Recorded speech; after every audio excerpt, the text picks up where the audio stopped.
¿Ah? ¿Cómo es la guerra? Chicos, ahora... ¿Aló? Sí, ya voy ahorita. Ahorita voy, ya.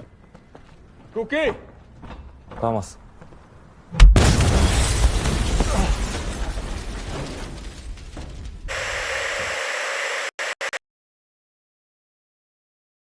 보고타. 저는 이 이름을 무도 지식 퀴즈에서 처음 들었습니다. 그리고 이제는 더 이상 듣고 싶지 않아졌죠. 왜냐하면 이 영화가 마치 지옥을 지키는 캐러베로스 같은 끔찍한 영화였기 때문입니다. 보고타 마지막 기회의 땅. 우선 저에게 있어서 리뷰란 첫 영상에서 말씀드렸듯이 제가 이 작품, 상품에 대해 작성하는 소논문입니다. 어디까지나 저의 주관적인 의견을 기반으로 이야기하는 것이기에 들으시기 불편하실 수도 있고 여러분들은 다른 의견을 가지고 있으실 수 있으며 그 의견 또한 저는 충분히 존중드린다는 것을 알아주셨으면 좋겠습니다. 제가 웬만한 영상에서 비속어나 욕을 쓰지 않으려고 하지만 이 영화에서만큼은 못 참을 것 같습니다. 보고타 마지막 기회의 땅 이하 보고타는 앞에서 말씀드렸듯이 캐러베로스 같은 영화입니다. 왜냐하면 이 영화의 단점이 같은 전개, 같은 반전, 같은 결말이기 때문입니다. 반대로 장점도 분명히 존재하는데 콜롬비아의 풍경과 네이티브한 스페인어 두 가지를 꼽을 수 있겠네요. 하지만 이 둘을 장점으로 내세우기에는 캐러베로스 같은 단점으로 저를 지옥으로 이끌었기에 좋은 영화라고 보기는 어려울 것 같습니다. 이러한 부분을 자세하게 설명드리려면 보고타 마지막 기회의 땅의 스토리가 어떤지 알아야겠죠. 이 이후로는 영화 보고타 마지막 기회의 땅에 스포일러가 있으니 주의하시기 바랍니다.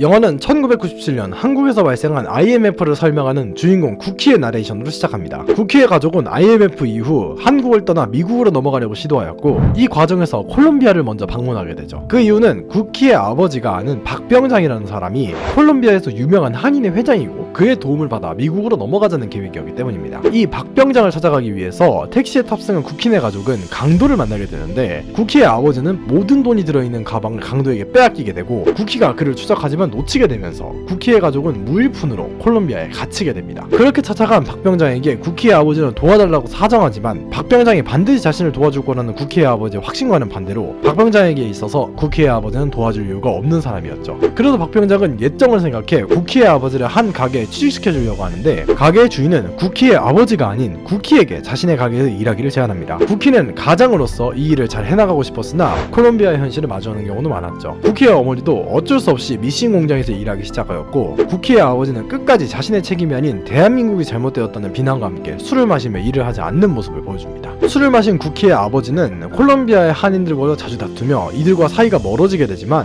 쿠키는 이 생활에 점점 적응하게 되죠. 2000년이 되고 쿠키는 박병장 이후 박사장에게서 하나의 일을 받는데 바로 부산에서 들어오는 옷을 밀수하여 보고타까지 옮기는 일이었고 여기서 밀수 담당자 전수영을 만나게 되죠. 수영은 평소대로 세관 담당자들에게 뇌물을 찔러 넣어서 세관의 검사를 받지 않고 모든 검문소를 지나 보고타까지 옷을 옮길 예정이었으나 도중에 문제가 발생합니다. 불식 업무에 걸린 데에 이어 경찰까지 쫓아오고 쿠키는 이들에게서 도망치게 되는데 잡히기 직전 조금이라도 옷을 가져오려다가 감옥에 갇히게 됩니다. 하지만 세관 담당자인 카를로스에게 뇌물을 주어 물건을 회수하고 쿠키도 풀려나게 되죠. 이후 한인의 파티에서 유학생 재웅, 에메랄드 밀수를 하는 전 한의사 닥터 홍, 박사장의 조카로 나이트클럽을 운영하는 작은 박사장과 친문을 다지게 됩니다. 이후 박사장과 친문이 더욱 두터워진 쿠키는 본격적으로 수영과 함께 밀수업을 통해 돈을 벌기 시작하게 되죠. 그렇게 또다시 2년이 흐르고 수영은 박사장을 배신하고 오리털 파카를 밀수해와 콜롬비아에 유통할 계획을 세웁니다. 쿠키는 이를 박사장에게 밀고 할지 아니면 수영에게 붙을지 고민한 끝에 결국 박사장을 배신하고 수영에게 오리털 파카를 전달하죠. 수영의 계획대로 낮과 밤의 일교차가 큰 콜롬비아에서 밤에 입고 나갈 오리털 파카는 대박을 쳤고 한인회에서 영향력이 큰 박사장에게 6대4로 더 큰 지분을 양보하는 것으로 사업을 이어나갔습니다. 수영과 쿠키는 새로운 밀수로 번 많은 돈으로 사치를 부리면서 이후에 콜롬비아에서 제일 가는 백화점을 짓는다는 수영의 꿈을 쿠키도 함께 이루어나가고자 약속하죠. 하지만 이렇게 대박을 이어가는 한인회에 불만을 품은 콜롬비아 상회의 대표 알레한드로는 카를로스에게 뇌물을 주어 크리스마스를 위해 밀수해오는 한국 상회의 밀수품을 중간에 강탈하려는 계획을 세웁니다. 그렇게 2005년 크리스마스 직전에 밀수품을 들여오던 수영과 쿠키는 검문대에서 막히게 되고 이 밀수품에 자산의 대부분을 투자한 한국 상회의 상인들은 방법을 찾기 위해 모여서 회의를 진행하죠. 이곳에서 쿠키는 사람들의 남은 자산 2억을 기반으로 쿠쿠타에서 베네수엘라 물건을 밀수해 들여오는 역할을 자진해서 맡게 됩니다. 하지만 돈을 들고 집으로 돌아오자마자 한동안 실종되었던 쿠키의 아버지가 돌아와 쿠키에게 총을 겨누며 쿠키가 받는 2억 원이 든 가방을 빼앗아 달아납니다. 이를 추격하는 과정에서 함께 돈을 빼돌린 일당에게 배신당한 쿠키의 아버지가 사망하게 되고 돈은 그 일당에게 넘어가게 됩니다. 모든 한인상의 사람들이 쿠키에게 책임을 묻고 쿠키의 아버지의 장례식에 찾아온 재웅과 수영은 쿠키에게 한 가지 기밀사항을 흘리죠. 바로 알레한드로의 창고에 한인상의 물건이 보관 보관되어 있으며 그것을 다시 강탈해 온다면 이 모든 일에 대한 만회가 가능하다는 것입니다. 이 이야기를 들은 쿠키는 알레한드로의 창고에 찾아가 관리인들을 죽이고 물건을 빼앗아 오는 데 성공하나 처음으로 사람을 죽였다는 것에 큰 죄책감을 느낍니다. 이후 알레한드로는 박사장을 위협하며 책임을 물었고 박사장은 쿠키가 범인이고 자신의 지시가 아닌 자기 멋대로 일을 벌인 것이라며 쿠키를 범인으로 몰아 쿠키만 희생시키려는 꼬리자르기를 하죠. 이 이야기를 들은 알레한드로는 킬러를 고용해 장례식을 마치고 집으로 이동하는 쿠키를 죽이려고 합니다. 하지만 쿠키는 살아 돌아와 알레한드로와 박사장 앞에 나타났고 킬러에게 2배의 값을 지불하며 알레한드로를 박사장 앞에서 죽이죠. 이후 감옥에 갇힌 쿠키를 재웅이 뇌물을 통해 빼낸 이후 쿠키는 아버지의 복수를 하고 아버지의 장례식에서 담배를 피기 시작하면서 변화했다는 것을 보여줍니다. 그렇게 2008년 콜롬비아에서는 밀수를 엄격하게 금지하겠다는 법안이 발의되었고 밀수를 기반으로 사업체를 운영하는 한인 상회는 큰 위기를 맞습니다. 쿠키는 이에 따라 합법적인 물품을 수입해서 장사를 하자는 합리적인 판단을 내놓으나 한인 상회는 모두 무력을 동반한 시위를 진행하며 정부에 대항하죠. 쿠키는 이들을 막지 못하였고 함께 백화점을 지키려 약속한 수영과의 관계도 무너져가기 시작합니다. 이들은 모두 모여서 쿠키를 어떻게 할지 상의하는데 다음날 쿠키의 출근길에 쿠키가 차에 탑승하려는 찰나 차가 폭발하는 사건이 발생합니다. 이들은 서로가 범인이 아님이 입증되지 않았기에 도주를 택하였고 쿠키는 박사장과 함께 닥터홍의 클리닉으로 향합니다. 이후 수영도 닥터홍의 클리닉을 방문해 에메랄드로 자신의 돈을 바꿔가려고 했죠. 이때 수영은 쿠키와 전화를 하게 되는데 쿠키는 일전의 폭발 사건이 자신의 자작극임을 밝히고 이미 뇌물을 받은 닥터홍이 수영을 죽이게 됩니다. 박사장과 쿠키는 수영을 묻어주고 산길로 향하는데 이곳에 킬러가 나타납니다. 박사장은 킬러가 죽은 알레한드로의 아들이며 자신이 한인 상회를 다시 장악할 수 있게 얌전히 죽으라고 협박하는데 쿠키는 오히려 알레한드로의 아들까지 죽이며 자신을 배신한 박사장까지 쏴 죽이게 됩니다. 그렇게 쿠키가 보고타의 풍경을 바라보며 영화 보고타 마지막 기회의 땅은 마무리됩니다. 먼저 이 영화는 한국 영화에서는 드문 2가지 장점이 존재합니다. 영화 내내 비춰주는 현실적인 콜롬비아의 풍경, 실제 스페인어가 가능한 배우를 데려와 진행하는 네이티브한 스페인어가 굉장히 긍정적으로 다가옵니다. 보고타의 경우 실제 콜롬비아의 보고타와 카르헤나라는 지역을 기반으로 촬영했다고 알려져 있습니다. 그래서 영화에서 등장하는 배경 건물이나 한국인 배우들을 제외한 현지 사람들이 엑스트라로 등장하여서 영화의 현실감을 굉장히 높여주었죠. 저는 영국에 있을 때 남미 출신 친구들을 몇 명 사귀기는 했으나 실제 남미로 가본 적은 없었기에 친구들에게 말로만 들었던 이러한 남미, 콜롬비아의 이국적인 풍경은 굉장히 좋았습니다. 특히나 영화 초반에 택시를 습격한 강도나 총으로 사람들을 위협하고 물건을 강탈하는 모습을 마치 일상적인 일처럼 연출하여 보고타를 콜롬비아 같은 곳을 보여주는 영화가 아닌 실제 이야기처럼 느끼게 만들어주는 데는 성공하였죠. 이런 외국을 배경으로 한 영화의 경우 국내에서 로케이션을 찾거나 배경으로 한 장소와 비슷한 느낌의 세트를 만드는 경우가 많은데 대표적으로 영화 하얼빈의 경우에는 이토 히로부미 암살이라는 거사를 치르기 전 등장인물들이 이동한 러시아의 블라디보스토크를 세트를 통해 당시 건물의 양식과 분위기를 살렸다고 알려져 있습니다. 이 또한 영화를 제작함에 있어서 굉장히 좋은 방법입니다만 실제 지역에서 촬영하는 보고타가 훨씬 생동감과 현실감이 드는 건 당연한 이야기라고 볼 수 있죠. 여기에 이런 현장감을 더해주는 것이 두 번째 장점인 네이티브한 스페인어입니다. 이 영화에서 한국인 배우분들을 제외하면 등장하는 모든 인물들은 모두 스페인어를 굉장히 자연스럽게 구사합니다. 현지 배우를 섭외했기에 어찌 보면 당연한 일처럼 보이죠. 하지만 한국에서 영어를 제외한 언어를 이렇게 잘 살리는 케이스는 그렇게 많지 않았다고 알고 있습니다. 특히나 우리나라 영화나 드라마에 일본어가 등장하는 경우가 많은데 굉장히 어색한 일본어밖에 들리지 않죠. 한국인이면 일본어 금방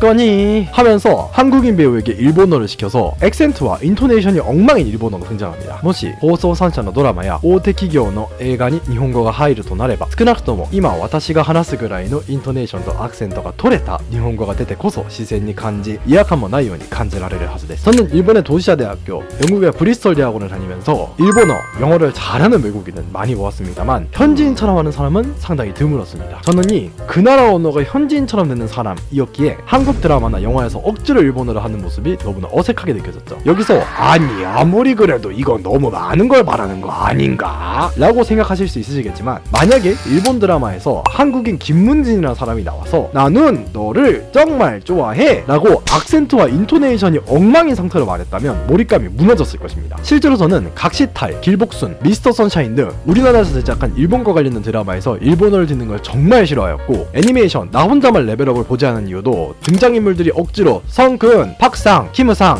과 같이 한국의 성과 이름을 기용한 일본어 더빙이 너무 어색해서 못 버티는 바람에 1화 2분에서 껐습니다. 이런 입장에서 보았을 때 현지 배우들을 통해서 확실한 스페인어를 보여준 부분은 이 영화의 정말 큰 장점으로 보여지고, 어눌한 한인들의 스페인어와 대조되며 콜롬비아에 사는 한인들을 주제로 한 영화라는 나름의 어울리는 구색을 갖추는 데에도 성공했습니다. 이와 같이 보고타는 현장감이라는 큰 장점을 갖춘 영화라고 볼 수 있습니다. 실제 콜롬비아 로케이션에서의 촬영으로 현실감을 올렸고, 실제 스페인어라는 배우들을 데려다 몰입감을 올려주었죠.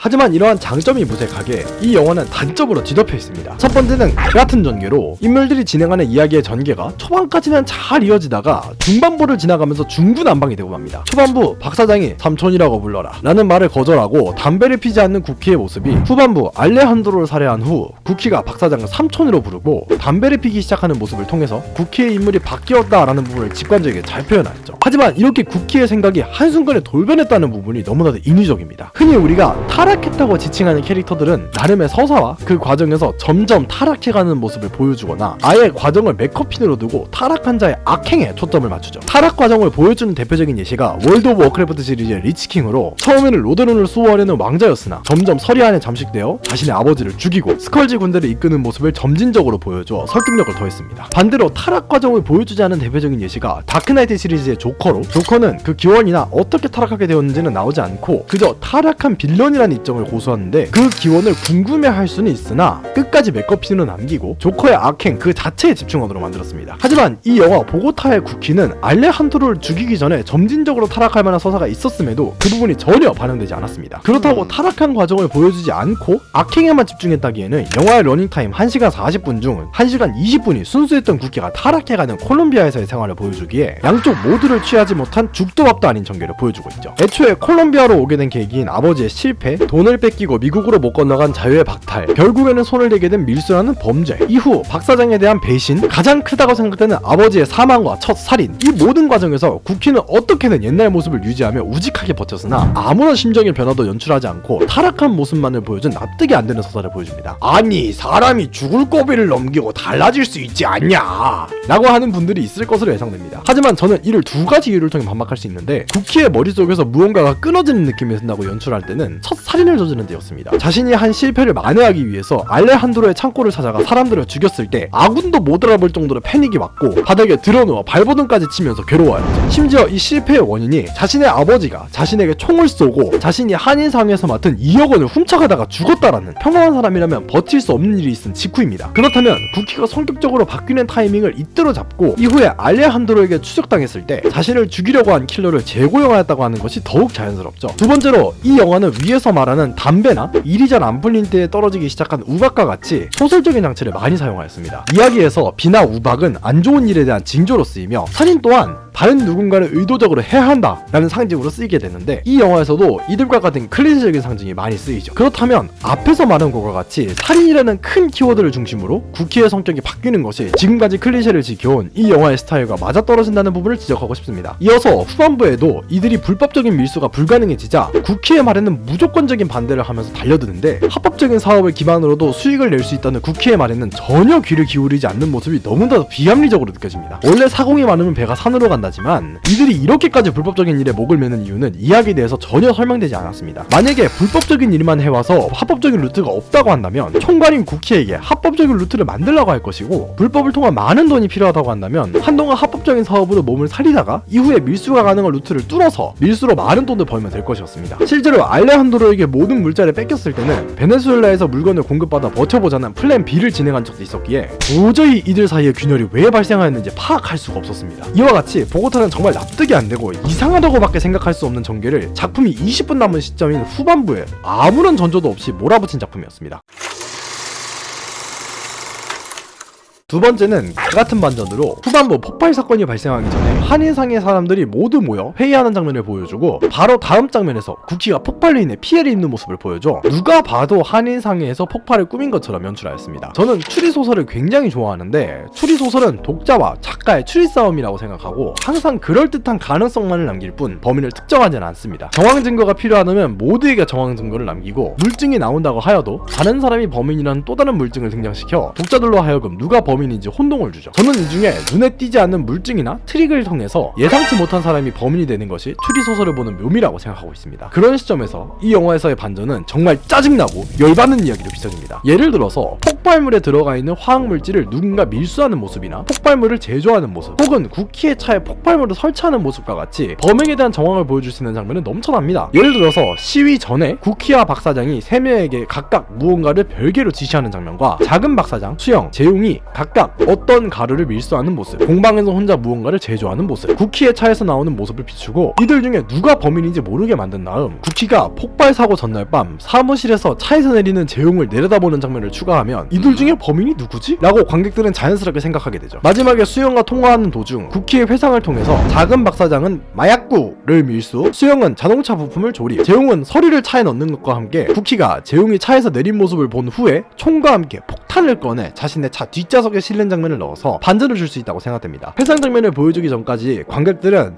재용이 차에 간 걸 보니까 범인이네, 수영이 폭탄을 만든 건가? 아닌데? 이걸 밀수해온 게 작은 박 사장인데? 아닌가? 다 박 사장이랑 쿠키가 시킨 일처럼 보이는데? 라고 혼란스러운 상태에 있을 것이고, 쿠키의 회상 장면 이후 일부러 가짜로 저런 지시를 내렸고 저 가짜 지시를 행하는 장면을 통해서 우리를 헷갈리게 한 거구나 와 같이 진짜 반전을 만들 수 있을 것으로 보이죠. 하지만 이 영화에서는 누가 봐도 이들이 범인인 것으로 하는 정황 증거 하나만을 제시하고 모두가 자신이 범인이 아니라고 하면서 도주하는 모습을 비추며 이게 무슨? 이라는 생각을 하게 만듭니다. 차라리 정반대로 전개하는 게 더욱 임팩트가 있을 것 같은데, 쿠키가 자작극으로 이런 폭발 사건을 만들었다는 전개 자체가 요즘에 굉장히 진부하죠. 앞처럼 치밀한 설계를 통한 반전을 줄 수 있는 것이 아니라면 아예 처음부터 쿠키가 폭발 사건을 꾸미는 모습을 보여줘서 쿠키는 친하게 지낸 한인상의 사람들을 모두 속이고 자신이 폭발로 인해 다친다고 해도 그들을 죽이고 싶어 할 정도로 타락했다라는 것을 강조하는 게 더욱 좋았을 것으로 보입니다. 이처럼 영화 보고타는 말도 안 되는 반전을 아무런 증거나 복선 없이 뜬금포로 내놓아서 관객들을 당황시키고 이야기의 흐름을 엉망진창으로 만들었습니다. 마지막 단점은 개같은 결말로 영화의 최후반부 쿠키는 박사장과 알레한드로의 아들을 죽이고 작은 박사장, 재용을 제외한 한인상의 중요 인물들을 모두 죽이게 됩니다. 그렇게 모두를 죽인 쿠키는 보고타를 바라보며 타이틀이 나온과 동시에 엔딩이 나오게 되죠. 이를 통해 전하고 싶은 메시지가 무엇인지 모르겠습니다. 똑똑한 환경이 사람을 잔인하게 바꾼다? 성공하려면 냉혹해져야 한다? 외국에서 사는 한국인들이 이렇게 힘들다? 사람을 버리고 얻은 돈은 아무 의미도 없다? 그 무엇도 아닌 너무나 어중간하게 같은 엔딩을 주면서 이 영화를 본 시간이 굉장히 쓸모없게 느껴졌습니다. 만약에 첫 번째 메시지인 혹독한 환경이 사람을 잔인하게 바꾼다가 메시지가 되려면 위에서 말한 점진적으로 잔인하고 냉혹해져가는 쿠키의 모습과 쿠키의 내면적인 부분이 점점 일그러져가는 것을 비추는 장면이 필요합니다. 처음에는 밝고 순수한 마음으로 열심히 일하겠습니다! 라고 말하던 쿠키가 후반부에서 속으로 수영이 형은 죽여야겠다 라고 차갑게 말한다거나, 사람을 죽인 것에 대해 괴로워하는 것과 대조되게 무표정으로 총을 10발씩 쏘면서 사람을 죽이거나, 웃으면서 친하게 지내던 형들을 도구 취급하는 등 여러가지 씬을 추가하여 쿠키가 처음에 순수한 모습을 잃어가는 대신 이 혹독한 콜롬비아라는 땅의 현지인들, 예를 들어서 알레한드로와 친해지게 만들어 마치 한인상의 사람들을 부적응자로 만들고 쿠키가 잘 해나가고 있다고 보이게 하는 방법이 있었을 것입니다. 두 번째 메시지, 성공하려면 냉혹해져야 한다의 경우에도 여러가지 추가적인 장면이 필요할 것으로 보이는데, 남을 위하고 따뜻한 쿠키의 모습을 많이 비추는 대신 이런 따뜻한 쿠키는 계속해서 손해를 보고 문제가 생기는데, 냉철해진 쿠키는 남을 헐뜯고 이용하고 착취하고 대신에 계속해서 승승장구하여 한인상회를 이끌어서 콜롬비아에서 성공하는 모습을 보여줘야 합니다. 예를 들자면 처음에 아버지의 짐을 강도에게 뺏겼을 때도 우리가 일하면 되지 라고 긍정적인 모습을 보이고, 세관에 걸렸을 때도 그래 나만 처벌받으면 되는 일이야 라고 위선을 보여주며, 아버지가 죽었을 때도 내가 전부 잘못한 거야, 내가 아버지에게 돈을 줬더라면, 아니 그 전에 내가 돈을 더 열심히 벌었더라면 이라고 자신의 탓으로 돌리는 모습을 보여주며 선한 쿠키에게 계속해서 힘든 신을 내려줘야 하죠. 암살자에게 습격당하였을 때 내가 왜 이런 일을 당해야 하지? 내 탓이 아니야! 라고 쿠키의 선한 인품이 망가지는 모습을 통해 냉정해진 쿠키는 한인상회를 냉정하고 확실하게 제압하여 합법적인 물건으로 돈을 버는 대신 물건을 조달하는 과정에서 자신과 연이 없는 사람들을 망설임 없이 죽이고 자신에게 반대하는 사람들에게 총을 쏘는 등 냉혹한 모습을 보여줘야 합니다. 이 과정에서 수익이 높다던가 문제가 발생하기 전에 끊어내는 등 한인상회를 일으키고 백화점을 세워 한인상회에게 있어서는 좋은 보스가 되는 결말을 보여주는 것으로 성공하려면 냉정해져야 한다 라는 이상하지만 맥락은 존재하는 메시지를 줄 수 있었을 것으로 보입니다. 세 번째 메시지인 외국에서 사는 한국인들이 이렇게 힘들다의 경우에는 기존에 이미 이 메시지로 성공한 영화가 존재합니다. 영화 미나리의 경우 미국으로 이주해간 제이콥 이의 가족이 얼마나 힘든 삶을 사는지, 가족 사이의 갈등과 마지막에는 화합을 이루는 장면을 통해 외국에서 사는 한인들의 삶의 고단함과 가족 간의 갈등을 접목시켜 외국이라는 낯선 공간에서의 고통과 부조화로 인한 갈등이라는 누구나 공감할 수 있는 주제를 통해 가족의 소중함과 화합의 중요성을 강조한 영화였습니다. 이 영화에서는 가족들 모두 합법적인 일을 하며 무리해서 미국으로 넘어온 아버지도 그에 대한 책임과 죄책감을 느끼고 있었지만, 보고타의 경우 밀수라는 범죄로 먹고 산다는 시점에서 그저 밀수를 저지르고 다니는 범죄 집단으로 보여서 이와 같은 힘들고 고단하다는 메시지가 성립되지 않습니다. 이는 마치 한국에서 청소년들이 얼마나 힘든지 보여주고 싶다라는 메시지를 담아 영화를 만드는데, 담배 피고 술 마시고 마약구까지 하는 학교폭력 가해자가 얼마나 힘든 삶을 보내는지 보여주는 모습을 찍고 있는 느낌이죠. 이들도 이들 나름의 고충과 고단함이 있을 것인데, 그렇다면 이들이 왜 이렇게 변화했는지에 집중을 해야 하기에 앞에서 말한 대로 쿠키가 타락해가는 과정을 쿠키의 생각과 감정을 위주로 점진적으로 변해가는 모습을 더욱 자세하게 다루고 쿠키 가족 내에서의 갈등을 그리는 방식을 택했어야 합니다. 하지만 이 영화는 그러지 못하였죠. 마지막으로 사람을 버리고 얻은 돈은 아무 의미도 없다 라는 허무주의적 결론을 내고 싶었으면 마지막에 훨씬 더 잔혹하고 직관적이게 마무리했어야 합니다. 위의 세 번째 메시지와 반대로 밀수라는 범죄의 중심이 된 이 메시지는 어떻게 보면 범죄는 해서는 안 된다 라는 뻔한 메시지로도 보이지만, 그렇게라도 이 영화는 하나의 메시지를 주었어야 한다고 봅니다. 이 메시지의 경우 최후반부 수영뿐만 아니라 작은 박사장과 재웅 또한 사망해야 하며 확실하게 쿠키가 지사츠 했다는 모습을 보여줘야 하죠. 그러기 위해서 비행기를 타기 전에 작은 박사장과 재웅을 수영과 비슷한 방법으로 죽이고 쿠키 자신도 보고타의 풍경을 바라보는 것으로 끝내는 것이 아닌 절벽에서 떨어지는 모습과 콱칙 하는 소리로 쿠키의 사망을 묘사하며 영화가 끝나야 합니다. 이와 같이 보고타의 결말은 그 어떤 메시지를 가져다 댄다고 하여도 전혀 맥락에 맞지 않는 이상한 엔딩을 보여줍니다. 최대한 말이 되게 해보려고 여러 가지 메시지를 제가 생각해서 부여했음에도 이를 표현하려는 장면이 부족하다는 모습밖에 보이지 않죠. 정리하자면 영화 보고타 마지막 기회의 땅은 현실감만을 살린 망작이라고 부를 수 있을 것으로 보입니다. 같은 전개로 잘 만들어 놓은 현장감을 깨며 증거 없이 만든 같은 반전으로 혼란이 온 틈을 타 같은 엔딩을 통해 영화라는 배가 산꼭대기에 올라가고만 끔찍한 망작이 탄생하였습니다. 어찌 요즘 나오는 한국 영화들은 제대로 된 게 없는 것 같네요. 제가 보고타 마지막 기회의 땅에게 주는 평가는 별 5개 만점에 2개입니다. 감사합니다.